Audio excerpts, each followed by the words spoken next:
Today, we're flying into Michigan's craft beer story from the inside. We're heading to Lansing to sit down with Mark Rieth, owner of Lansing Brewing Company.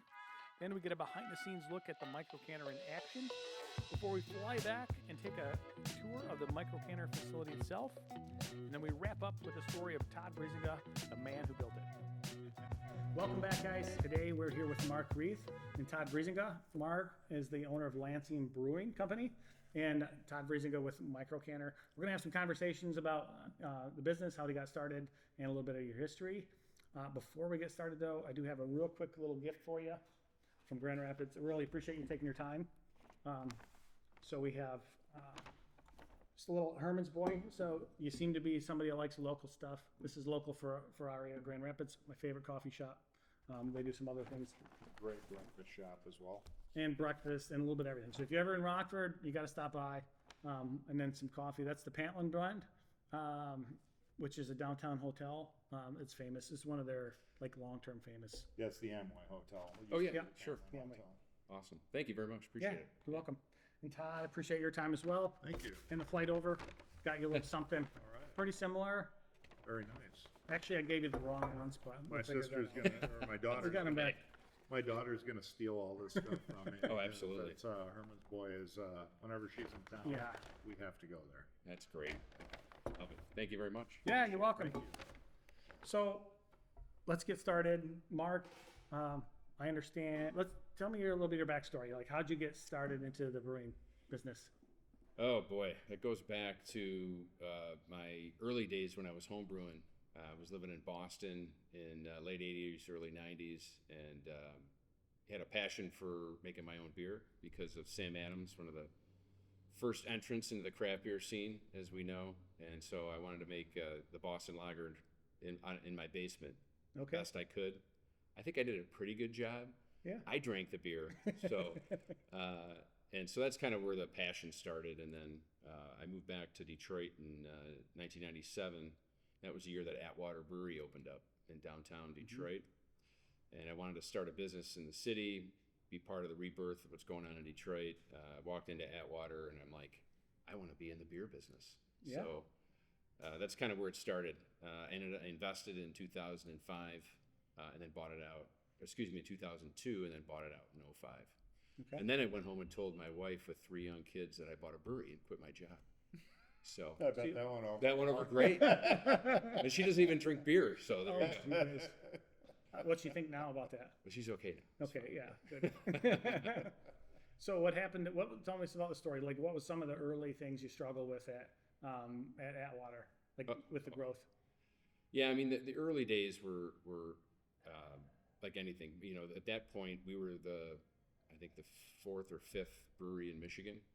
So early on in the whole craft beer world, so we had to kind of find our way, concentrate on the tap room.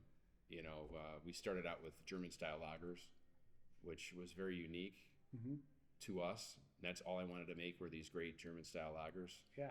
But then, Bell's and Founders started hitting the road with their IPAs. And I'm like, I think I need a shift. Maybe make beer for what people want to buy and not just what I want to drink. So that was a big shift. So we came out with some other options, and then our big one was Dirty Blonde. Yep. So, we came out with that because we made a great Hefeweizen, a German wheat, but we wanted to do something a little bit different and something that wasn't already in the market in Michigan.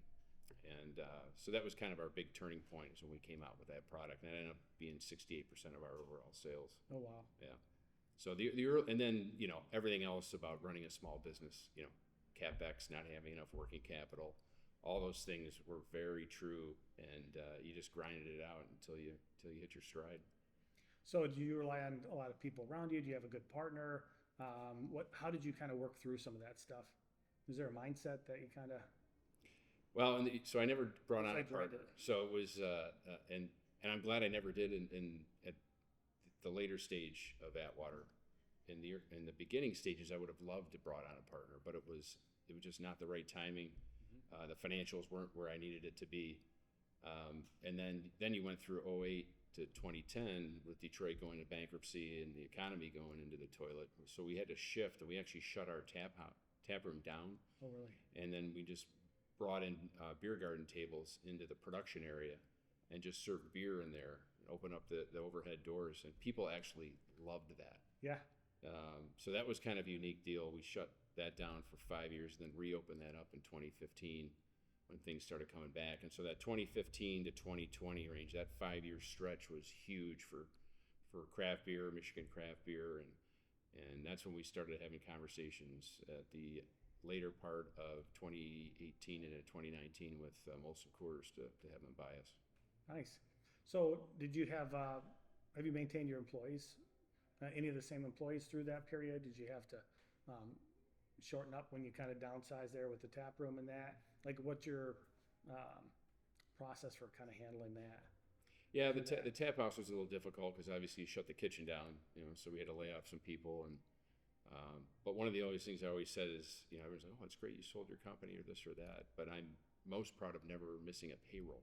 Awesome. Yeah. And as small business owners, we understand that, and taking care of your people was the most important thing to me. It wasn't just about me and my family; it was about the employees and their families too. So you just got, it's grit. You grind it out, you figure out a way, and you come back on the other side. Yeah. So you sold Molson Coors, and then what year was that, roughly? That was 2020 is when we actually signed deals. It was Okay. a week before COVID hit. Okay. Nice. Wow. Yeah. Good timing. Just in time. Yeah, just in time. So what did you stay on there with them? Is that part of the deal? How long were you there after selling? Yeah, I stayed on for about 18 months, part of the transition period. And I actually thought, I'll just stay on. But then what happened is after about a year, you realize that they want to run it a certain way and I want to keep running it my way. And it was time. So I transitioned out at the end of 21. Yeah. Yeah. So 21, I think, what'd you buy this? 23, 24? Lansing Brewing was May of 24. Okay. So what'd you do in between? Retired life, out at the beach? That was about a week, and my wife's like, I'm not used to you being around here. You need to get the hell out of the house. Go.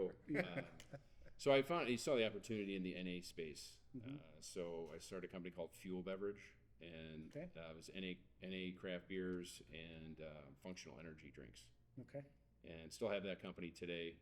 And the NA beers we're doing great with them. We've won multiple awards in the U.S. Open Beer Championship, beat out Athletic a couple of times in the NA IPA and the Feel Better Blondes. So that's been a lot of fun. The energy drink side is wild, wild west. Yeah. I thought that I knew beverage, because I was in the beer business, but that is a whole different ballgame. So we're still in it, but so Fuel Beverage is still going. Then I started Detroit Liquid Ventures. Okay. And we started co-packing some of our other items we made out of Detroit. So I did the German side. I'm also Irish, so I wanted to come out with some Irish style ales. Nice. Yeah. So I came out with a brand called Old Head, Mm-hmm. and actually just got back from there two weeks ago from Ireland down in Oh, Cork. wow. So there's an iconic golf course called Old Head. Okay. And so we made an Old Head Red, an Old Head Stout, and an extra pale ale, an ode to Old Head in Ireland. So we did that out of Detroit. So now all of our production is all up here in Lansing.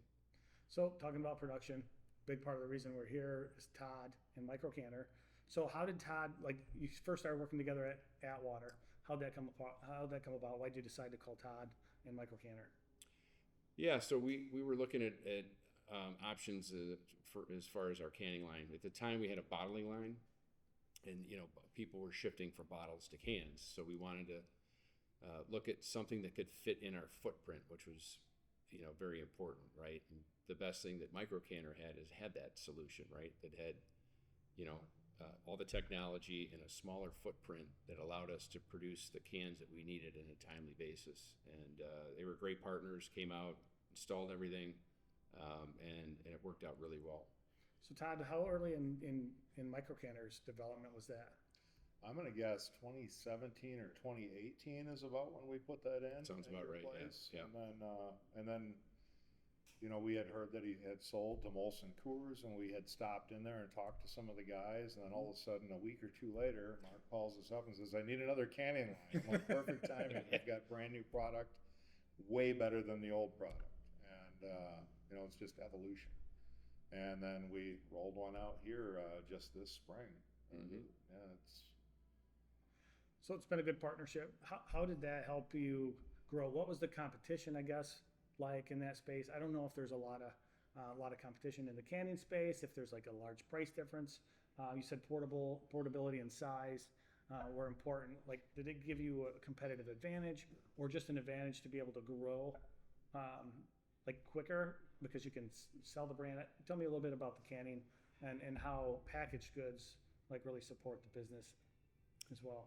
Yeah, I think that for us at LBC here, we didn't have the space to put in a carton after, right? So we use PackTex. And so knowing that and knowing our space limitations, the current model that we had that I inherited when I bought the company, we weren't receiving the oxygen. We were receiving too much oxygen content, and we had a depalletizer that was very inefficient. And so, that's when I went to Todd and I said, look, we need a better solution here. And it's not just the speed or the size of the canning line, but it's the technology and the ability to fill these cans effectively and in the best interest of the product downstream. So when we get into marketplace, we want to make sure that product's going to last longer in market. So that was one of the big ones. Dissolved oxygen Yeah. in a can is a bad thing. It can reduce shelf life. If you have low DO or low dissolved oxygen, you can have stable shelf life without refrigeration for maybe a year. But if you have high DO, you might have it for 2 weeks. Oh, wow. It can really be bad for the beer. Yeah. So Yeah, we'll get back into more of that later too, I think. just wanted a quick. Yeah, no, it's perfect. Like really, we'll explain to the viewers a little bit more of the details on the specs because that's over my head on the oxygen content. So really, so what's exciting here now? I understand you're doing spirits as well, and ciders, and it seems that ciders seem to be growing a bit too, and non-alcoholic. You have a lot going on. I did read somewhere that you're also trying to revive a peanut butter brand, like a West Michigan or a Detroit area. Yes, yeah. So we don't need to get too far down that road, but it sounds like you got a lot on your plate. Yeah.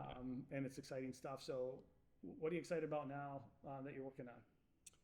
Yeah, and part of that goes into part of it is I'm a big fan of reviving brands that have either been dormant or need to come back. I mean, Lansing Brewing Co is a perfect example of that.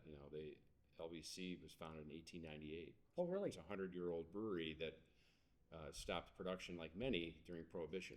And then it was brought back in 2015. So that got me excited. I'm a Michigan State guy, so that's really easy. That's why I'm back here in Lansing. We're the official partner of MSU Athletics, so we have our product in Spartan Stadium. We'll have it in Breslin. Those kind of things really get me excited about the future of LBC and moving forward. Is strategic partnerships like that. That's great. So those are some of the things that we're really excited about. So you have a little fun at the same time. You have to. If you don't, that's after I did my exit. I said, whatever I do next, I'm gonna have some fun with. But the Velvet's fun because Velvet is the name of the peanut butter company. Yeah. And we're making a Velvet peanut butter porter here. Okay. We're going to be canning that on Todd's canning line here in about 3 weeks for the first time. People are really excited about it. We have it in draft. We have it across the state in some handful of accounts, and people are really going crazy over it. What's the future hold for the next year, and then maybe like 5 years? What are some of the goals that you're really trying to hit? Well, I think that craft beers hit some road bumps, but the one thing about beer is it's not going anywhere, right? I think it just changes, it shifts, it's a little bit different. So I'm kind of taking a look at, you have to be ahead of the game. So we're a beverage company, not just a beer company, but beer is the focus of who we are, and will always be that way. As all the new products that we come out with, we want to come out with a seltzer product. We want to come out with our spirit in the marketplace. So those are big things over the next 5 years, is that we're going to release those into the market, our new beverage items, but always focusing on the core, which is our beer. So those are the things that we're really looking forward to over the next 5 years. Now, do you think you're going to mostly stay a regional company, or you kind of have bigger plans to maybe grow some portion of that business, maybe nationally or internationally? Yeah, we're world domination. Not is thinking always, too far. No, and it's always been it's always been my goal is world Yeah. domination, but selectively, and I think that'll be with different brands. Okay. LBC will always be a Michigan brand. We're not going to go out of state with that, but we can take the infrastructure we have under different brand names and take certain products national. Okay. Yeah, that's what we're planning on doing. Super interesting. Look forward to seeing that growth. Yeah, absolutely. What I find interesting is you started with lagers, and then everyone did the IPA shift, and now I'm seeing everybody transition back to the lagers. Yep. So you're ahead of the game there. Yes, thank you. I appreciate that. Tell my wife that, right? Yeah. So, anything else, Todd? What do you see? And you talked about your little cans. That's something that sounds like would be more for the spirits line. Yeah, and people are already doing RTDs in our normal canning line. What's an RTD? A ready-to-drink cocktail. So whether, like a soda based with vodka or whiskey or whatever spirit you mix with it, that's already been pretty popular. We're seeing it with THC infused stuff as well is becoming really popular. But we have seen that the brewery has had headwinds, but guys who, like Mark, are looking forward and are more visionary, they're going to succeed, and they are succeeding. So we're getting more applicants than we're losing breweries, but the breweries that are going to go out the day you meet them, they're just, they don't have the fire. Yeah. Everyone just they think they can jump in and do it. And it takes some dedication, it takes some grit, and it takes a willingness to, you have to have a passion for it, or you're not gonna make it. No. And that happens with canning lines also. I mean, we've got a lot of competitors out there, and they've all sold to private equities, and they're all circling the drain. They're all having big difficulties, and now we're kind of like the last guy standing. We're the only privately held company doing this. And I was made some good offers, and I've resisted because I don't want to watch my baby get, pulled apart. I'd rather just keep having fun with it. Seems to be a common thing with private equity over the past few years, especially. Yeah, it sure is. I appreciate that. That really focus on local and the people and the old brands. Have some fun with life and business. All good stuff. And you got to be hard nosed, like your like your beer, like our spirits and beer. Yeah, hard nosed. Yeah. I just have a blast because I get to meet guys like Mark, and they're all over the country. There's success stories everywhere, and it's just a lot of fun traveling to meet these guys and see it all. I think for a lot of this podcast and channels about business owners, and I think having fun seems to be a common thread, and being curious. I think that's another one that's come up lately. Is always being curious. Because you're always going to get better, you're always going to want to get better and learn, explore, and change with the market. Yeah, you better love it or you're not going to survive. No. Yeah.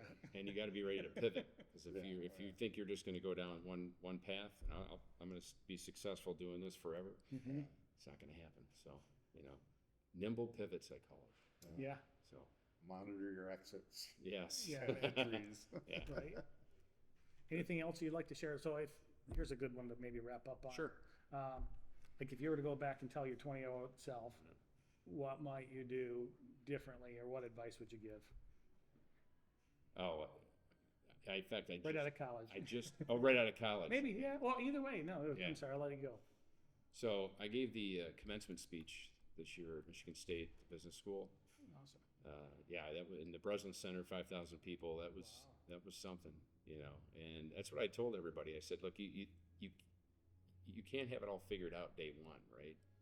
And you think you do, but it's going to take time, right? And I always talk about, working in your passion. That's great if you can find something that is in your passion that you can make a great living at. But you might be really good at something else. And maybe you do that, and then you work on your passion on the side, and maybe it all comes around in the future. I said, but you can't map it all out day one. It's just not there. So that's one of the big things, and one of the messages when I talk to a lot of the the graduates or soon to be graduates is telling that story, because I thought I had it all figured out, and I didn't. Sure. And if I look back at when I first started the business, first thing I would have said is you need a lot more working capital. Yeah. You know, I tell everybody that make sure that if you think you have your working capital worked out, times it by 3, and then you might be there. But if you wait that long, you might not make it happen. That's true. You That's, just have to depends the business you're in. That's all. Yeah. So, Well, I see that with another person I've interviewed recently. His working capital is really showing up. You really see the value in following that business. yeah. Awesome. Well, I appreciate your time. We're going to continue the conversation later with Todd at least, and maybe we'll catch up with you at some point again. We're going to have a look around. Appreciate your time. right. Thank you so much Thanks for the for your gift. time, Todd. Thank you. Thanks for the conversation here. Seeing you again. Yeah. And Thank you. thanks you guys for joining us. Cheers.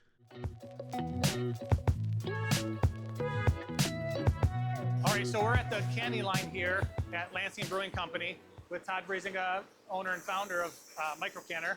He's going to walk us through how the canning process works and a bit of his equipment. So, Todd, I'm going to let you take it from here. So follow me this way. We'll start on this side and then we will walk over to the other side. Basically, he's shoveling full layers of cans with a cardboard tape. This is the most effective, easiest way to load cans on. You load it in a case of cans at a time. It's way better than a depalletizer. The cans come around this bend, and they come over to this area where they are flipped over and they are rinsed. So any wild yeast that can occur is being rinsed out of the can before it enters the can.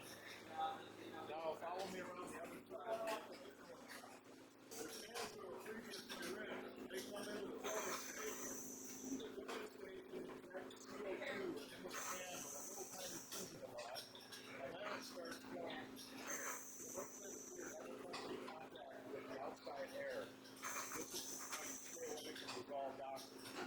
So the cans fill all 4 of them. They go into a stage where they get a little more undershot gas. The lids get placed, and then they're lifted up, spun at 1800 RPM. And then an operation 1 steam holds the lid under, and operation 2 steam pushes the lid. Then it gets rinsed, dried off, and comes out the back to the pack-off table. So now we're going to look at the pack-off table. So on this side, the finished product's coming out, it's rinsed, and it's got a little blow-off, blows a little nuisance water out of the tap. There's no point in totally drying it because it's 32 degrees, and it's like a giant dehumidifier. It's going to suck all the humidity out of the room and turn it. So basically from here, they contact it, and then they put it on the case, and then it goes to distribution.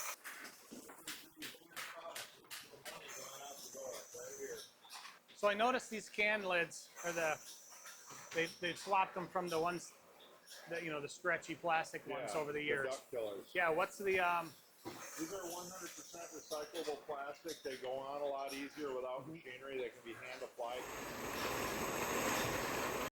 Yeah, thanks a lot. Just as a parting gift, wanted to give Okay. you some of our favorites here. Okay, what do we have? So we have our blood orange blonde, or as we call it, the Bob. Bob, nice. Ask for Bob. Okay. And then we have our Sicilian Sunset, which is a blood orange IPA. Man, 2 blood oranges. That sounds good to me. Yeah.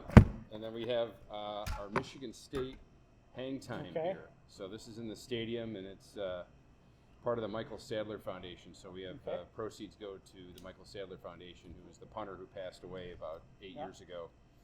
So that's a fun project Awesome. for Can us. you do that? And then our Velvet Villain, which is an imperial porter. Okay. So Sweet. one of our originals. So Really appreciate your looking forward time. to that. Yeah, thanks again. Thanks. Cheers. Yeah, cheers. Take care. Thanks so much. Good seeing you again.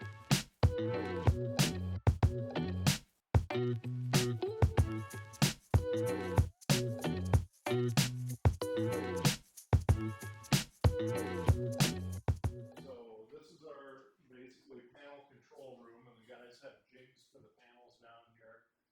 And they have a big cart with spools of wire. They just pull it out. You can see here they've got tons of wire all spooled up underneath, and they just pull it out of these holes in the workbench to the length they need, cut it, strip it, and assemble it. And you'll see better examples of PLCs out here. So this is the tooling room. This is where we make all of our parts. So we've got anything from old school bridge ports to precision, state-of-the-art CNC machining centers. This one has a 4th axis, so so we can do multiple setups. Jake can kind of program it to do whatever he wants it to do. So yeah, it just gives us extra capability of like doing side ops and doing more complex parts in like less operations, and just makes the manufacturing process easier So what in types general. of pieces do you make here? Pretty much anything we can make, we make it here, and like limited on the machinery and space we have here. And anything that we can't make, we just outsource to local machine shops that have Which is mostly sheet metal. just sheet metal, yeah. So any like three-dimensional part that we can make on a mill or a lathe, we make it here. We like making the parts here so we can control the quality and everything, and make sure our parts and finishes and fits are like the best it can be. So In the beginning, we outsourced stuff, and they would come in with crooked screw holes Yeah. or missing taps or just weird stuff. And Yeah. sometimes it would be good, and then sometimes it'd be terrible, and we wouldn't find out the terrible until it was too late. Yeah. So Jake can control it now, and like these machines are way newer, better than anything any of our outsourced guys had. These were purchased brand new. Yep. And we don't run them to death. They hold really tight tolerances. Like he's repeatable to like what, tighter than 1,000th of an inch. Oh yeah, yeah. We Like- hold easily 1,000. Yeah. So like less than a third of a human hair diameter. Yeah. Is what the repeatable precision on these, and less than maybe half of that even. Oh yeah. It also helps with prototyping too. We can engineer things way faster and just build things and make things better. We can come up with better ideas and just make them right here, you know? Like I'll make a design change the same day, I'll have the part done and put on a machine and testing it. So That's awesome. yeah.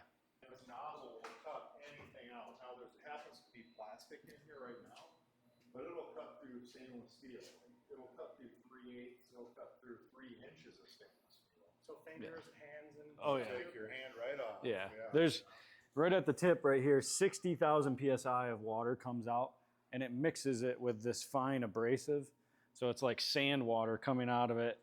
And I think the guy said it's coming out about the speed of a bullet coming out of that tip. So It does have to be treated like a gunshot. Yeah. If you get hit by that, you need to go to the hospital and tell them this is a water jet. I need to be treated as if it's a GSW.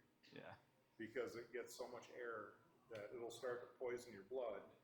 It'll move up your arm, and if they don't stop that, it can get your heart and kill you. wow.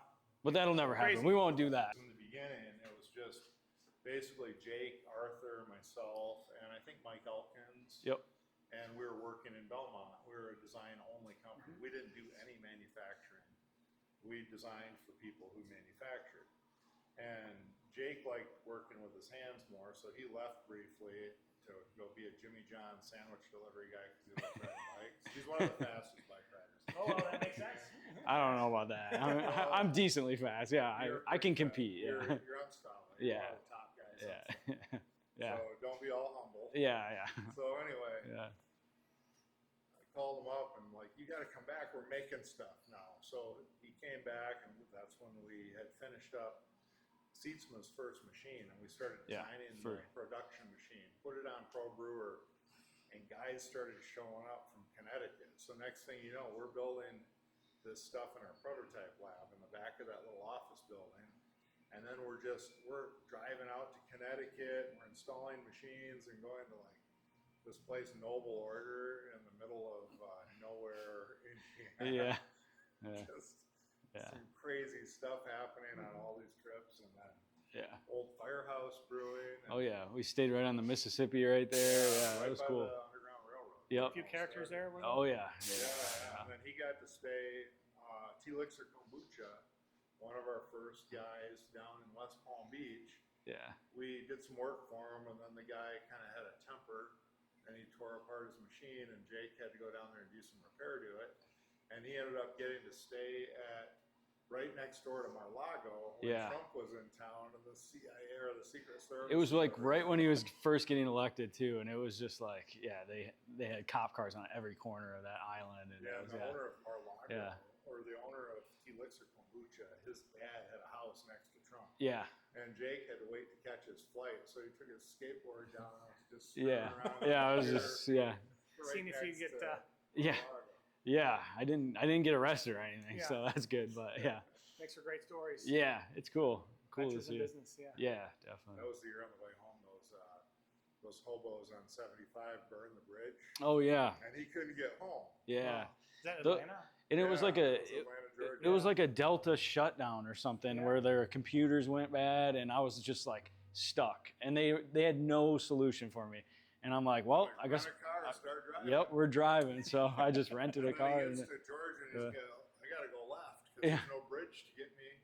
So he has to go left, Yeah. like over through Chattanooga or whatever. And I happened to be in Destin and just totaled out Tina's car. Yeah. And we towed a trailer down there behind her Durango, yeah, delivering to Props Brewing. So I had to have a buddy of mine tow the trailer home because the car was done. We had to rent a car. hmm I get a call from Jake. He's like, "Hey, why is the Microcanner trailer behind a Silverado in front of me Yeah. on the highway?" I was driving. I'm like, that's not Todd's vehicle. What is going on? Long Yeah. story. Yeah. So Such that a was- small world. That Yeah. was that same trip. Yeah, It'd be nice to kind of rewind a little bit, start from the beginning again, and see where the seeds were started here. But I'd actually like to go a little bit further back and hear about a little bit about your growing up story. You shared some of that in the car. I don't know if we got that, but I'd like to hear some of the little Todd up to big Todd and kind of what led you down the whole path of entrepreneurship, and then more specifically into engineering design, and then into Microcanner. Yeah. So started out living in married house in Michigan State. That's where I was born. I kept my dad out of the Vietnam War by being born. That was my first accomplishment. Yeah. And my brother was born, and they adopted my sister. And shortly after, he got his PhD in genetics and horticulture, and had a few patents for tomato varieties under his belt, and Dole pineapple hired him. So we moved to Hawaii. And Hawaii was kind of home base for quite some time, probably the rest of his life. Most of the rest of his life. So he became president of Dole Pineapple through a lot of transfers. Like, he took transfers that nobody else wanted. Like, we wwent from Hawaii to Honduras, from Honduras back to Hawaii. Everyone wanted Hawaii. Hawaii back to Honduras. And then Honduras to Mindanao, Philippines, which was in the middle of Civil War.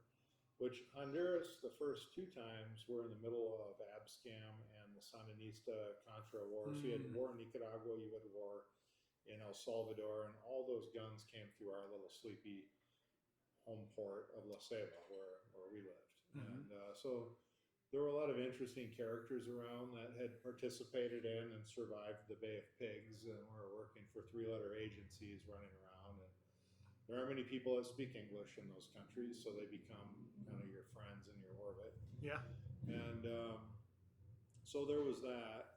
My parents got divorced when I was in the third grade, and I came back here to Michigan. This is where they're both from. My grandparents are from, and this was home base. So I would go to school here and then get shipped off every summer to wherever he was living. So high school was my favorite ship away period. That's where I learned how to work hard. Yeah. And when I say learn how to work, it's working third shift, it was second shift in the pineapple farm, doing pineapple harvest is grueling work. Yeah. So through What's high that involved? school, it's well, the thing is, we were the only two haole boys. That's what they call white boys. There's Yeah. a lot of racism in Hawaii. Sure. And if you're white, you're not liked, and you're going to get beat up a few times. And when I say a few times, I mean a lot. You Yeah. learn to deal with it and run fast. Yeah. Motivation. So you have right. exterior motivation. Eventually you prove yourself, and you're working in these pineapple fields with they're mainly like migrant families from Philippines and China and a few Japanese. So I had my field boss, one of my best field bosses ever, was Senator Inouye's son, Mark Inouye. And he really worked, he worked us hard, but he taught us how to work. And he always had a smile on his face, super nice guy. And Senator Mark Inouye himself came up picking pine, they call it, the pineapple.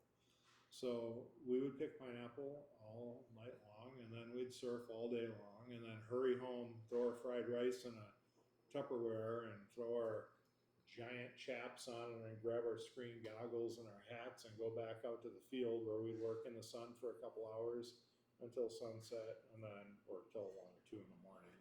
Yeah. Do it again. But we did that for 3 summers. We were the only 3 Howley boys that came back 3 summers in a row that anybody can remember. Yeah. But we kind of had to because we were the boss's sons. Yeah. So we didn't have a choice. In fact, my dad was so adamant that we had to outperform everybody. Sting, it was actually called the Police back then. The Police, Joan Jett, Foreigner, all these bands were playing at Aloha Stadium. Mm-hmm. And they were big, and it was 1982, and we wanted to go so badly. It was a Friday night, and he's like, no, you're the boss's son. You got to work. So I missed that concert. And then some friends of mine invited me on a catamaran trip to go with their uncles to Kauai to surf Kauai. It's just a 80-mile trip on their family catamaran. Mm-hmm. No, it interferes with work. So, yeah, the bittersweet, but the sweet is it taught me how to work. Yeah. So one thing that I did find is whenever I could get out of pineapple picking, they would come and ask for volunteers to the shop, and I was always quick to raise my hand because I love working in shops. I was always I loved drafting in junior high. In Granville is where I kind of learned it. I loved welding. My buddy across the street, he and I would build go-karts. Okay. He ended up in the tool and die industry as well. And so they're like, do any of you guys know how to weld? I'm like, I know how to weld. Can you fabricate stuff? I'm like, yeah. And they're like, how old are you? And I lied about my age because OSHA wouldn't let a 15-year-old go to the shop or even work in the pineapple field. So I had to say, I'm 16. So I would cut steel and rebuild these trucks that were rusting just as fast as they could because you're on an island next to the ocean. Yeah. So I got pretty good at welding and fabricating and came back here and we moved to Grand Haven. And Grand Haven offered Ottawa Area Vocational Center where I took drafting technologies and I learned computer-aided design. Entered the workplace right out of high school at B&B Design, started designing there. They introduced me to CATIA, worked there 2.5 years. Didn't like somebody that I had to work for, so I got a job at Frederick's Design. They gave me director of computer-aided design within a year of being there. I was 19, and I had, I don't know, like a dozen people that were working under me at one time.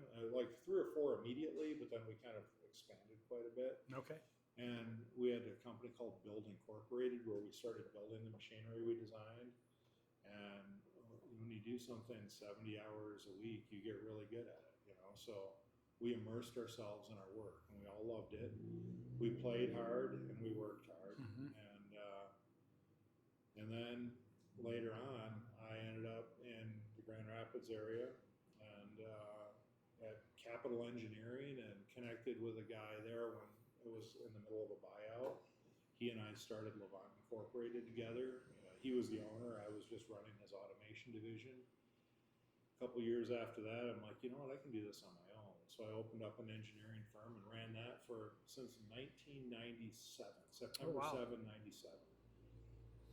So I was like 30 years old and freshly 30 years old, or maybe turning, no, I was 29. I was turning 30.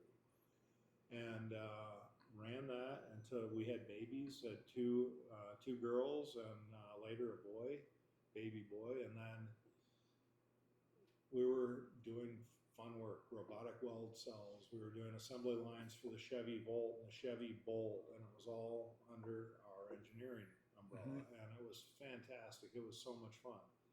One day, my cousin comes in the door. He owned Seatsman Cider, or his family was Seatsman Cider. He carried in a box of these big champagne bottles with corks in them filled with cider that he had made and said, hey, as you know, we sell cider and donuts, but this is hard cider and I'd like you guys to try some of it. So next thing you know, we're all kind of hammer-faced. He's like, I need a canning line. And I thought of it a little bit because years before, just before the 07 deal, I had gotten a brewery approved that I was going to start. Okay. Like we had all the licensing, everything in place, but we had to move out of the facility because my partners didn't want to help support it. So I had like a good background on beer and So what the it customer took. side, kind of too. Yeah, and I knew what it took to make a good beer and how to preserve it and what's involved in packaging. So that would transfer over to cider a little bit as well. So I told him, yeah, I'll design that for you. So we set out to build it. I told him this will be the easiest project we design all year. We designed and built it and ran it off in his facility, and it ran great. And I'm like, okay, so here's the deal. This thing's running pretty good. Do you want to buy this from me now, or should I put it on Pro Brewer? And he's like, let me go get my checkbook. So the first one I think was $45,000. And it begins. Yeah. And there it goes. So then Jake and I are like, let's design the 201, we're going to call it. Take everything we've learned and just make it way better. So we did that. And within 3 or 4 months, we had one running. We're already advertising it. This was back in like 2015, maybe 2014. And we were the first ones in the industry to develop this flip rinser that takes the cans and rinses them out. Nobody ever did that before we did it. So we kind of incorporated that to all of our 201s and our 202s, which was just a minor evolution from the two. Yeah. And we started having people come from Connecticut, Rhode Island, Albuquerque. They were flying in to see what we were doing in our little tiny prototype lab, which was no bigger than this kitchen. And that was it. And like, Jake, we're in trouble because these guys are buying this stuff. We need a bigger space. So I went out looking. There was nothing on the market because times were pretty good at that period, and you couldn't find that empty space. So I said, okay, I've got a 40-foot by 50-foot barn in my yard with an observation deck to watch my girls play basketball from. We're going to put a bathroom under that, turn that into an office, and we're going to build canning lines in my front yard. It's not quite legal for zoning, but as long as nobody complains, no one's going to know. We'll just be good neighbors. So we did that. We had... And Tina was excited about this too? Your wife? She was when she saw the activity. She's like, Yeah. you might have something here. Nice. And the orders just started coming. And so I went back to YouTube videos and looked at my oldest ones. And there were weeks where I flew to Albuquerque and I trained a crew of guys. And then I came home. And then I flew to West Palm Beach and trained a kombucha guy. Came home, jumped in the pickup truck with Jake with a trailer and a trailered machine or a loaded up trailer, and went all the way to Connecticut, dropped one there and dropped one on the way back, and next to the where the Underground Railroad was formed in Ohio, right on the river, the Ohio River. And we were just meeting all these cool people. It was hard work though. I was literally living out of my truck and out of a suitcase and flying anything that I couldn't drive. Sure. Under LTL freighting. So after a while, we're like, this is too much. Let's LTL freight everything, and we'll just fly there and train them. So we did that right up until COVID. And then all of a sudden, 50% of the country, almost exactly 50% of the country, didn't want to see us in person anymore. So we're like, okay, these people, their breweries can't survive without putting beer in cans. So how do we help them survive? So we did training videos and started microcannerparts.com, and then they could do everything on their own from a video and with a Skype phone call. And the rest of the people are like, will you come see us? And at this time, it's like, oh my gosh, I just got my pilot's license, and I'm like, I have a way to go see them. I don't need commercial airlines to take me. Sure. So I'm like, honey, I have to go. So I would just go, and Harrisburg, Pennsylvania, I got to see 3 Mile Island on approach as I came in, and trained those guys at 0 day, and just went to Asheville, North Carolina, and trained Dissolver downtown Asheville, and that really helped propel us forward. It moved us forward quickly. And then we eventually said, okay, let's phase out all in-person training unless they want to pay for it. And that way we don't have to boost the prices of our stuff, because during COVID, stuff started becoming expensive. Oh yeah. My sister was teaching English, and she was in China for 11 years. And I heard that Delta shut down their last commercial flight out of China. So I called my sister and said, Stacy, put everything in 2 check-in bags right now. I want you to take an Uber to Shanghai Airport and get home because all the commercial airlines are going to be shut down probably by Monday. And she's like, I got to get my last paycheck. I'm like, how much is that? She's like, $1,200. I'm like, I'll give you $2,000 just to come now. Come on, let's go. Yeah. And then she's like, no, I got to say goodbye to my colleagues. I'm like, okay, but then I expect you to Uber there, give them hugs, get back in the Uber, go to the airport. So she did. She got in the, I don't remember if it was the American Airlines or the United Airlines, but whichever one, all the people from the opposing airline walked over to join them because there weren't many of them. They all got on one plane and they said, ladies and gentlemen, welcome back to the United States. You are the last American commercial flight out of China. Wow. And I sent her to my dad's house because he was in Honduras visiting friends. Yeah. Trying to figure out how to get home. Sure. And the next morning I woke up like with an epiphany, like, oh no, where are all my board level components made? Where are all my electronics coming from? And I started Googling automation rack, click PLCs, Wuhan, China. So the next morning I said, guys, buy up all the inventory of everything we need right now. So we stocked $1 million worth of PLCs, motors, HMIs, all the controls parts that we needed to build canning lines for almost 2 years. That's really forward thinking. That's great. And then we called all of our vendors in and told them they need to have blanket orders in place for everything coming out of Germany. And I'm going to stock 20 motors, you're going to stock 20 motors, and I want 100 motors waiting for me in Germany. They're like, oh, you're being a little bit over dramatic. Nothing's going to happen. The next week they come in, you were totally right. Our supply chain is crumbling. I'm like, get me my motors right now. Yeah. So we filled this place with stuff, and we built our orders tripled because they had to keep breweries alive, and we worked our butts off. And that's where I said this kitchen came in handy because when all the restaurants closed, I made meals for the guys every single day, whether it was pork, smoked ribs or steaks or hamburgers or whatever.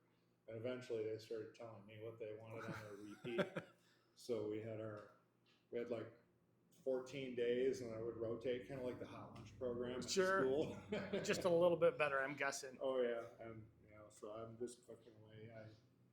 I learned to cook from my grandma, and we had maids in Honduras that took me to the market every day because we didn't have stable refrigeration. So you had to kind of go figure out what was fresh. And to this day, it's like it's my habit to stop at home and then figure out what we're gonna have for dinner based on what looks the best in the store. Sure. What's the freshest? What just came in? Does the fish counter look like it's good? No, it doesn't look like it's good. We're gonna go have this. Yeah. So, yeah. Anyway, no, it was fun. This is a family here. These guys, we've traveled all over together, and we've done a lot of stuff together, and it's just been a blast. I've got the best team I could ever ask for, and like Jake was telling you, his 10 years coming up this December, and he had hair back when he started, and mine wasn't just gray. And I'll tell you what, it went by fast, and it's just been fun. And I don't think there's anything I'd change. Yeah, work hard, play hard. It sounds like the team. Yeah, it's if you love what you do, you never work at anything you love. Yeah. And surround yourself with the people you want to be surrounded with. And it's been good. That's a great story. I think we've seen a lot. Where do you go from here? Like, what are you working on now? And then what's next? I mean, how do you see the next 5 years? We're always looking at diversification. So we're big in the canned beverage industry. I was showing you our XC mobility wheelchair that we tried to launch, and that I thought it was going to be like a huge success. And it turns out, I think people's lives just change and their desires change, and they no longer really need to. I thought they'd want to go outside if something happened to them. But we tried hard marketing it. We couldn't get any traction whatsoever, even through like Black Rifle Coffee Company and Wounded Warrior program. Yeah. And the veterans hospital, various insurance companies. Turns out insurance companies don't really like to pay out when people get hurt, so they don't want to buy them stuff. Yeah. Who would have thought? I wouldn't have thought. But anyway, that kind of fell apart. So now I'm toying with a new airplane tug design that'll work really well for like grass strips and inclement weather and bigger, clunkier planes that are hard to tow through snow and ice and slush because nobody makes anything like that out there. So And an airplane tug for the audience is something that you can pull your plane in and out of a hangar with. Okay. And something we have to do all the time. And here in winter in Michigan, it gets kind of hard for little old me to pull a 3,600-pound plane with only wheels this big around out through these chunky ice craters. So I want to get something that's a little bit more of a beast and electric and smooth and clean. So we're working on that, and we may revisit pasteurization. We may revisit automatic pack techers. We did develop some labeling equipment for a while, and those worked great until the pandemic. China started sending all this stuff with weird backers and adhesives and just grabbing what they could probably. Yeah, and people didn't want to buy. We told them, if you're going to buy our labeler, you have to buy these labels from this guy or this guy, and only them, because they know of the problem and they're the only people we trust. But they're 2 cents a label more. We're going to get them from our guy. I'm like, you're going to avoid warranty. So they did, and they destroyed their equipment. And it was really difficult. And it's like, let's quit making these because people don't want to listen. Let's just, they're not worth it. So we may find another thing like that, but I don't think that, beverage canning for the niche small market like we have, it's not going anywhere. It's just changing. Yeah. So you're seeing CBD and THC going into sodas. You have ready-to-drink craft cocktails. You have guys that are just doing soda cocktail mixers. We have this guy called Wisconsin Drink. He makes he has a maple sugar farm, and he also makes these Wisconsin old-fashioned mixes and Manhattan mixes, and then he cans them. They're slightly carbonated, and you just mix them with your own whiskey. Interesting. There's guys like him there's just different stories everywhere. There's coffee, guys doing nitrogen dosed coffee, flat wines. Yeah. You name it, it's out there. And it seems like it never turns off. So in your business and the manufacturing process, does that change things a lot with the amount of, nitrogen, oxygen, all these different methods? No, not really. It all adapts surprisingly well. It's very easy. And, like when we started, there were 4,200 breweries in America. There are now something like 9,800. Oh my. So last year we gained, I think, we lost 400, but we gained 550. So there was a net gain of 150. So the gains are getting smaller, but you have to look at the difference. We started with 4,500. We have well over 9,500, and less than 1% of them have a canning line. So there's a lot of opportunity out there. Yeah, our used stuff does compete, but used stuff starts to get more expensive as parts become harder to find, and our technology gets better and improves, and we start making things faster, better, cheaper, and more streamlined. Like one thing too, when we started, it was just 12-ounce or 16-ounce cans. That was it. Now everybody wants sleeks and slims and standard cans, 8 ounces, 12 ounces, 16 ounces, 19-ounce stovepipes, which are much taller than this. So we make our machines so we can basically do everything except the slims. We don't bother with those because Coca-Cola kind of holds they kind of hold the market on those, and you can only get them a couple months out of the year. Oh, gotcha. They've monopolized them. Sure. But yeah, I mean, I don't really see it slowing down much. If anything, this year we've picked up a lot with our new designs. It's gotten much busier, and I'm just hoping that we kind of stay at this pace for a while.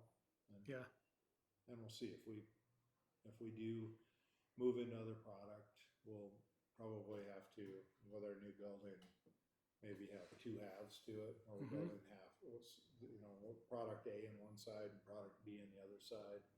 So that everybody can kind of collaborate and crosstalk, and we can share engineering, share manufacturing, and just kind of share everything, but have our own separate assembly spots. Sure. And our own storage for commodities items. Yeah, exciting to see potential growth.